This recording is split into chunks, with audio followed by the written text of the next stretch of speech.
Well, welcome to the Playing in the Sandbox podcast. I'm Tammy J. Bond, your host, and excited that today we're going to unveil the myths and misconceptions surrounding leadership to pave the way for your true success. And I'm thrilled to have you join me as we embark on this journey to uncover the hidden assumptions that may be holding you back and keeping you from reaching your fullest potential as a leader and as a manager of others.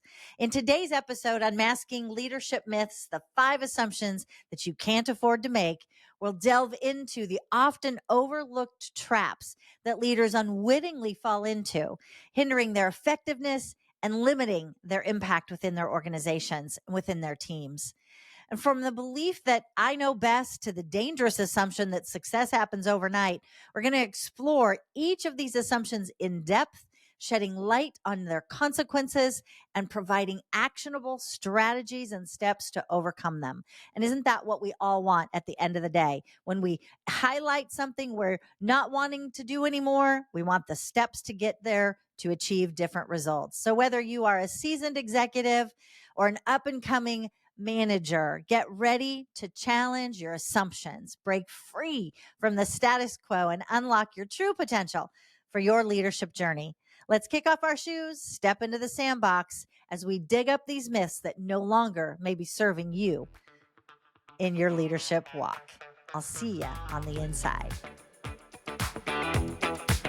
Well, welcome back into the Sandbox. I am super excited to have you join me today as we dive into unmasking the leadership myths and the 5 assumptions that you cannot afford to make any longer on your leadership journey. And I'm going to get going right away with number 1. So I hope you have your pen and paper handy because here we go.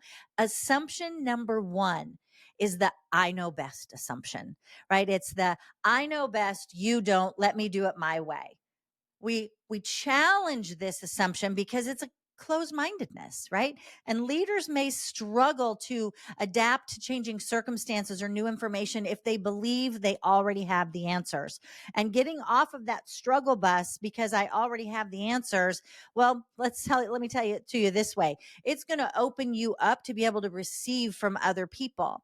Because one thing that happens when we say or we believe that I know best, my way is the right way, we then build a resistance to feedback, which is one of the consequences of this mindset, this closed mindset that we have around I know best. Leaders who believe that they know best, that their way is the only way, are often less receptive to feedback and alternative perspectives. And what's that do to your team? Well, shuts down creativity. It hinders your growth to learn from others, but it also hinders your team's growth and those people around you to feel that they have the ability to learn from others as well. Because if you always know best, what is it that they offer? Or how is it that they can learn within any given circumstance that they might be encountering with you? And the third challenge that goes along with the I know best assumption and this whole myth that it creates is lack of innovation.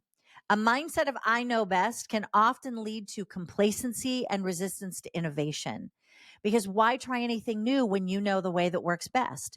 Now, I'm not all about we've got to recreate the wheel every time. No, I don't believe in that. But what I do believe is when we're starting, especially in new projects, when have we seen this before? What worked? What didn't? What might we want to adjust this time that's different from last time?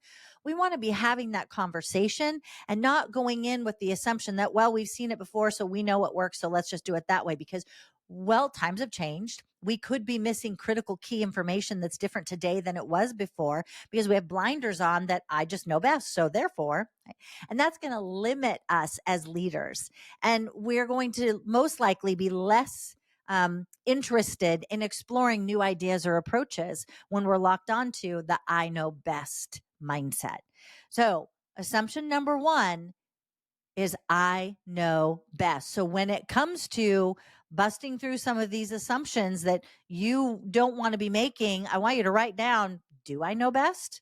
And then you want to put in every time, question mark? It's a great question to ask yourself.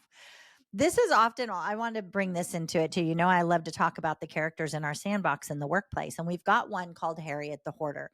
And Harriet the Hoarder often is the one in your team that is hoarding all of the resources and taking all of the information and not sharing it because they believe they know best. So they don't want to share with anyone else, because if they know, then everybody needs to come to them for the information and they know the right way. And where that gets tricky for you as a leader, if you have a Harriet the Hoarder on your team that always knows best, keeps all of the resources from other people, is it really does stifle that innovation, because we're solely focusing on what's Harriet bringing, or what's she doing, or what's she controlling. And that's potentially limiting our ability to expand and to grow. So be thinking of that as you're looking at that assumption around I know best. It may not be you, friend. It could be somebody else on your team. It could be a peer to your left or to your right. And then you want to be talking through the dynamic of how that I know best truly serves them, and getting to the root cause and the root driver for the I know best. It's usually rooted in fear of something, fear of failure, fear of I've done this before and I've let it go before and it didn't work out and I got in trouble. There's a whole bunch of big stories around it. But your best solution is then to find the questions to ask, the best questions to ask, to uproot for the individual who's in the I know best, or the hoarder that's hoarding all of the information and only doling out what they see fit based on how they see the lay of the land. Okay. Really, truly important. All right, we're going to jump into number 2, assumption number 2. This is how it's always been done. And can't you just see the body language with the arms folded and the head kind of tilted to the side, kind of nodding? Well, this is just how we've always done things around here. That is one of my, if you've hung around me any period of time, you'll know that is one of my absolute least favorite excuses on the planet. Well, this is just how it's always been done. That is such a clear indicator of a resistance to change. It's such a clear indicator in my mind of someone who also likes to micromanage, but I'm not going to go down that route. It's someone who wants to kick over everybody else's ideas, similar to a Nick the Castle Kicker. But that resistance to change in the this is how it's always been done, when leaders use that, they forget that they may be facing challenges in implementing necessary changes, right, within an organization, and that if they overlay the traditional way of doing things, or the this is how we've always done it, and they overlay it, we're then removing, yes, innovation, but also we're not looking for the opportunity for growth to that next level, because we're staying back in things that we've always done, which then takes us to challenge number 2 with this myth, which is stagnation. The assumption that traditional methods are always best can lead to stagnation, or the assumption that because we've always done it this way for the last X number of years can lead to stagnation, a lack of progress. And as leaders might be hesitant to explore new opportunities, because why should they? Or when they have in the past, it hasn't worked out.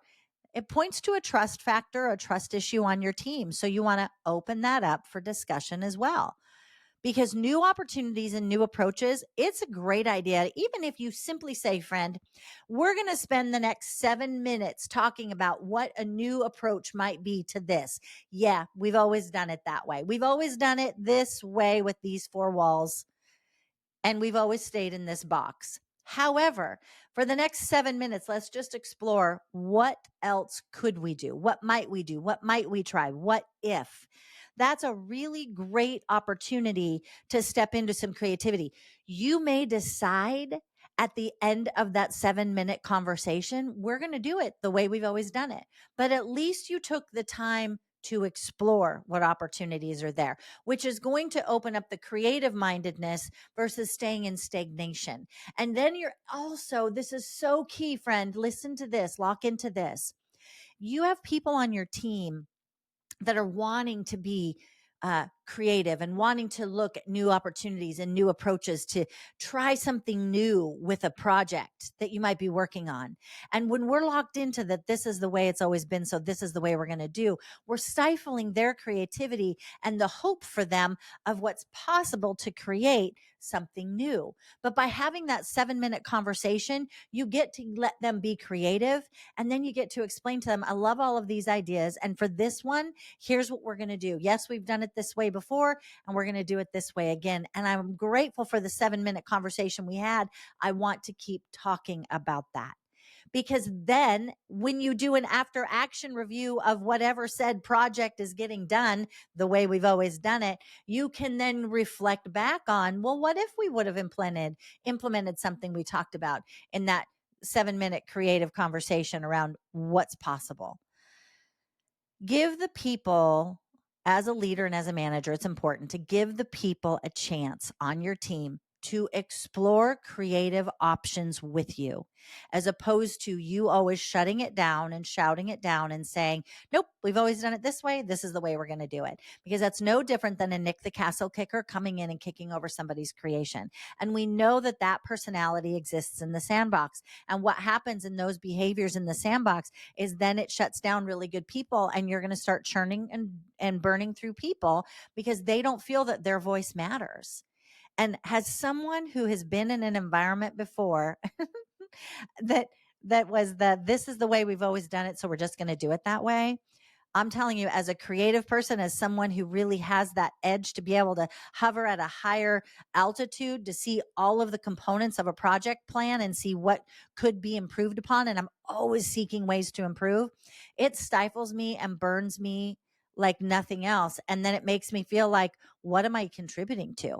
Because my creative mindedness doesn't mean I always have to do it or use it, but I want the chance to voice it so we can explore it. So give someone like me 7 minutes.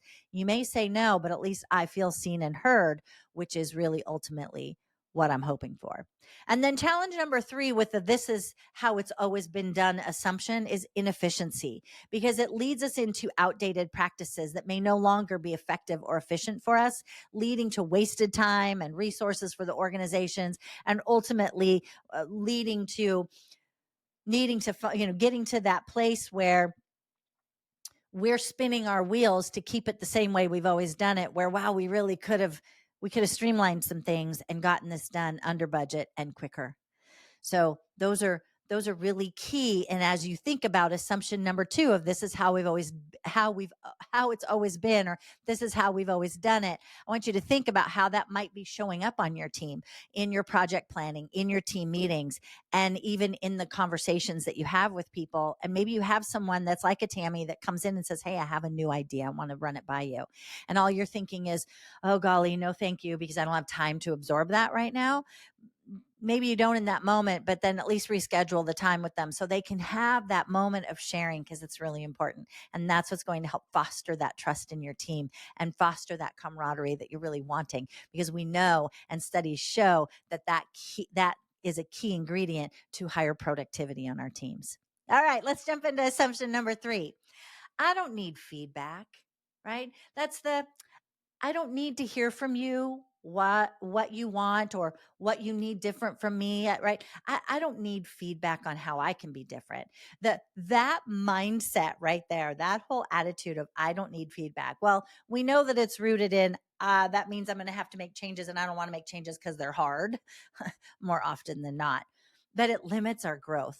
Leaders who reject feedback may miss valuable, and often do miss valuable opportunities for personal and professional growth. And as they're not open to learning from their experiences or the experiences that are happening around them and mistakes that are made, when we aren't thorough and thoughtful about doing an after action review after we've completed a big project plan, or if we're not thorough and thoughtful of implementing the 24 after we've had conflict with someone, to go back in 24 hours and just check in. I know that we resolved this, Sam, but I want to check in with you and see so I have an opportunity to learn from that encounter and that experience. When we don't do those things, we limit ourselves from growing and learning, and it shuts down our ability for what's possible and more as an individual. And there are people out there, and I run into them often, and you might as well, that don't see the need to grow. So they don't see the need for feedback, because I am at, I've got 13 years and 7 months and 4 days until I retire, right? Or I'm in the drop, and I got 7 months left before I'm out the door. So I don't need that feedback. Well, I challenge anyone who believes that way, because you might not feel that you need feedback to change how you're going to do the job that you have based on how much time you have left in it. But the feedback isn't always just about you, friend. When I have the attitude of I don't need feedback, and I'm gonna put it out here very plainly. When we have the attitude of we don't need feedback, we're saying that we're rejecting relationship, and we're saying that we don't have an interest in changing ourselves. But we often have, when that happens, an expectation that others will change around us. So don't be afraid of the feedback. And that can be where the I don't need feedback, right? We're rejecting it. And if you could see me now, I'm pushing my hand away like as a stop sign. When you're rejecting that feedback, figure out what it's rooted in and what's the underlying fear that you could be locking onto as part of why you're rejecting feedback. So poor communication is another part of a challenge that comes along with I don't need feedback. And without feedback, leaders may struggle to effectively communicate expectations or address issues within their team, leading to misunderstandings and conflict. And why is that? Because when we are rejecting feedback, or we are saying we don't need it, then people aren't going to be telling us what's going on for them or what's happening on a project plan or a timeline. And it actually can get in the way of how we want and need for a project or an outcome to be. But when we're rejecting it, they're not going to be interested in receiving it. Does that make sense? Let me be clear. Poor communication happens when we're saying, I don't want feedback. That means people aren't bringing critical need information often to me. Or they're only bringing the fires because we didn't talk about all the little things before it erupted into a fire. And it can really create a lot of conflict, and it takes a lot of time. It also decreases morale. Employees often feel undervalued and unappreciated if their feedback is consistently ignored, and it leads to a decreased morale and engagement within the organization. So for you, when you say, I don't need feedback, or we don't need to do an after action review and take feedback of how the project went, guess what? You're actually disengaging your employees, your team members within your organization, because they're feeling like, well, why bother? So they're just going to be punch the time clock, move in, move out, and get through the day. And that is not what we want in today's world of work. Decreased morale is a leadership issue. So if you are a leader or a manager of a team and your team does not have good morale, it's time to get your mirror, your fancy little mirror, reflect it up, look at yourself in the mirror and say, what am I doing that might be causing or creating this? All right. Assumption number 4 on your things we want to not do anymore. The belief that success happens overnight. Assumption number 4, belief is success happens overnight, which means unrealistic expectations. Leaders may face challenges in managing expectations, both for themselves and for their teams, if they believe that success ought to come quickly. Right? When we believe that success for me comes quickly, or success for the team comes quickly, and I see this a lot in new leaders that are rising up through the ranks. They might be doing a team hop, right? They're managing one team, and now they're put into another team, and they're on that promotion timeline of trajectory of where they want to be by when. And we can get unrealistic expectations for us, and we can have them for others, which ultimately contributes then to the challenge of fear of failing. The expectation of overnight success can create this pressure and anxiety that leads you to avoid taking risks or potentially even pushing ambitious goals. We might push too hard or we might not push enough. And that fear of failing is that tricky little line that we all walk. And remember, it's about being better, not perfect. So success isn't about it overnight. It's about it takes time. And yes, for some, it's faster than it is for others.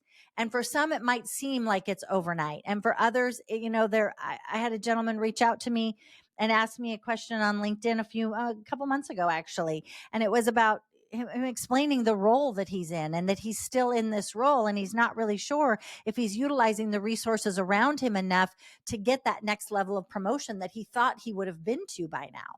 So we had a lovely dialogue about it. And the bottom line is, one, he realized he wasn't asking enough questions. He was sitting by waiting to be told what he needed to do. But the fear of reaching out and asking questions, kind of going one for that feedback, but also having that assumption that my success, I should have been at a different level of success by now.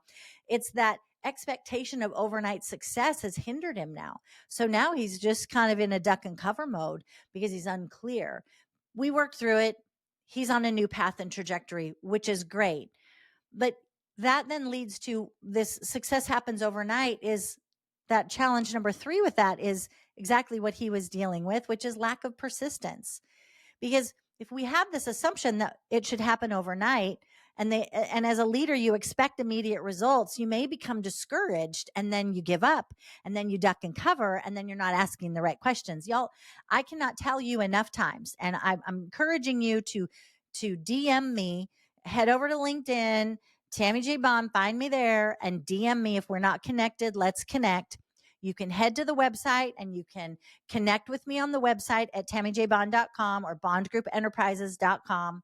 And you can find us there to send us a message and say, hey, Tam, I want your powerful questions list, and I will get it into your hands. My team will get it sent and get it to you and get it into your hands because I have a list of powerful questions that you can insert so that if you realize, hey, I'm in a fear of failure, what are the questions I want to ask myself or somebody else, or I've got some unrealistic expectations, or this, I find myself I've got a lack of persistence because I expected something to happen that didn't. So I've stopped pushing and persevering the goals that I had, and I'm waiting for it to but I'm frustrated. So I've got questions that can help you out of this, friend, but you got to ask for them. So I'm going to put it on you. Make the powerful request. Send me an email, DM me, and let's get those tools into your hands. All right. Assumption number 5. I can do it all alone. And this is one of the quickest ways to leading you to the proverbial burnout. It's also one of the quickest ways of pushing your people out the door. Leaders who attempt to do everything themselves often face challenges in managing their workload and maintaining a healthy work-life balance, leading to ultimate burnout and exhaustion. I can do it. I can do it. I can do it. I like the I can, I will, I want to, choose to, get to. I love that. And you have a team for a reason. You have peers to your left and to your right for a reason. Use them. It's not about you having to be the one and only one that makes all of the decisions to push things forward or to get things done. It's about who are your resources around you that you can ask for help to be a comrade in the plight to the end goal that you're both going toward. You're not the only one that has the objectives in mind for what you're wanting to produce. And really what that creates is someone who is super, I just have this picture of just like I'm in my own little office and my door is closed and I'm not talking to anybody, but I got it. And other people are going, we can help you. Hey man, we can help. And you're like, no, I got it. Why is that? What's the root of that? What's the underlying driver for you to be the one that can do it all alone? Because what happens is a challenge limits your perspective. By relying solely on your own expertise, as a leader, you might overlook valuable insights and opportunities that could be gained through collaboration with others. Remember, you have a peer to your left and your right. You also have teams that you're managing and leading that you can bring into the conversation. And some of the best dialogue I've seen is when a leader with this, I can do it all alone, right? You know, I've got this. I don't need help. When they finally break and say, actually, that was faulty thinking of me. Because you know what? You robbed somebody of their blessing on the team, the gift of being a blessing on the team to you by asking for help. I clearly, when I think of the I can do it all alone, there's a picture of a CEO gentleman who comes to mind that I would hear all the time. I can do it. I can do it all alone. Even if I'm here until 8 o'clock at night and I'll be the first one in the office and the last one to leave. Well, that's great, but they don't give out awards for that at the end of the year. Right? There's no awards ceremony for that. How about I offer that you ask for some assistance, some help, some aid, some extra set of eyes and hands so that you don't need to feel like you're doing it all alone. And if you do feel that way, what's your driver and cause for it? And really, who's it serving? It's a self-serving mindset. Self-serving mindset. I had a conversation with someone the other week who was like, Tam, you got to help me with this. I don't know how to navigate this one. Our CEO has proclaimed they know how to do all things, and they really don't know why they have these employees here, because the employees aren't doing things right. They're not doing enough to advance the business goals. And they said to me, I don't even know how to respond to that, because I'm an employee and I'm actually on the leadership team. Well, what's a question that you can ask them? And so we actually came up with a series of questions for this individual to use the next time that comes up, but also to start out, hey, may I offer some feedback on how, when you say that, it makes the rest of us feel? And it's okay to go there, but you got to pick your timing. I said, make sure you pick your timing, not when they're in the spinning out, I can do it all, I've got it, and I don't need any of you. No, that's not the time to insert it. The time to insert it is when they're calm and in a place where you can set up and schedule that conversation to just say, hey, I have some things I want to run by you. Are you open? Can we have a 15-minute dialogue? Then you bring in your questions and let them know how it makes you feel. Because I believe that people that put on the cape, and it's, the Superman cape or the Wonder Woman cape, that I can do it all alone. And I've had that, especially in our family. That's really honestly one of the things I'm working through, which is that I can do it all alone when you're taking on all of the challenges around you, because at least I know it's going to be done the way I want it done. So faulty, friend. I am saying this just as much for you as it is for me, or just as much, probably even more for me, because when I think about this assumption around, I can do it all alone and I don't need anybody else, I'm robbing others from the gift of being able to step in and help. I'm limiting my perspective because it's only mine and it's nobody else's. I'm frustrated at the end of the day, but then it ultimately exposes this lack of trust. And in the workplace, employees can feel disempowered very quickly and undervalued very quickly when their leader insists on doing everything themselves, leading to that decreased trust and motivation. Autonomy is great, but when the leader says, I am the only one that can do this, and I'm going to do all these things by myself, it leads to a breakdown for your employees, and it's not healthy. So you really want to tackle that. If that's a you that has the I can do it all alone, I want to encourage you to spend some time with the why do I feel that way? What are the drivers for that? And how do I change it? And if you don't know how to do that, then you want to maybe look to a peer or a mentor to ask them for some assistance on exactly how you do that. It's really actually pretty darn easy to do. You just got to be willing to. How about that? All right, there you have it. Those are our 5 assumptions, friend. I'm going to recap them. Number 1, I know best. Number 2, this is how it's always been done. Number 3, I don't need feedback. Number 4, success happens overnight, or it should. And you know what I say about should. Don't should all over yourself. And number 5, I can do it all alone. I don't need anybody. I've got the cape to prove it. Yeah. I promise you, those are not serving you well, and they're not building you up for your next level of success.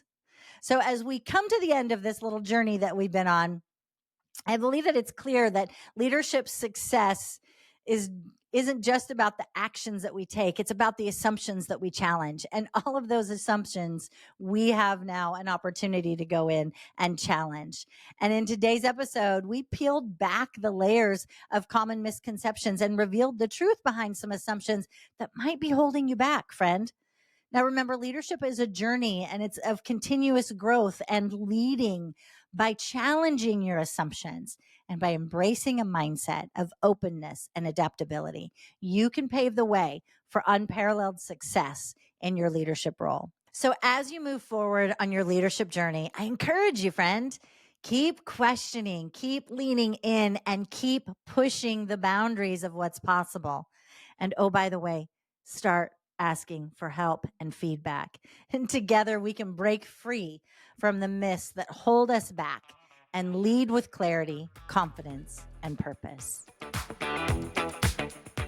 Hey, thank you so much for joining me in the Sandbox today. My hope is that you're leaving with new tools, tips, and strategies to navigate your personal leadership, your team leadership, and your next bold conversation.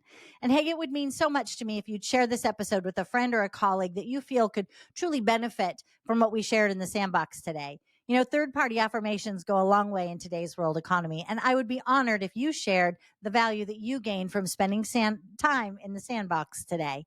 Make sure you subscribe where you listen to this powerful content and head on over to YouTube, subscribe there so that you get the latest from the Sandbox in your inbox every week. Remember, friend, leadership is not something that you're born with. It's something that you grow into. And I want to acknowledge and celebrate you for taking time to grow into your next level of leadership in the Sandbox today. Make it a great day.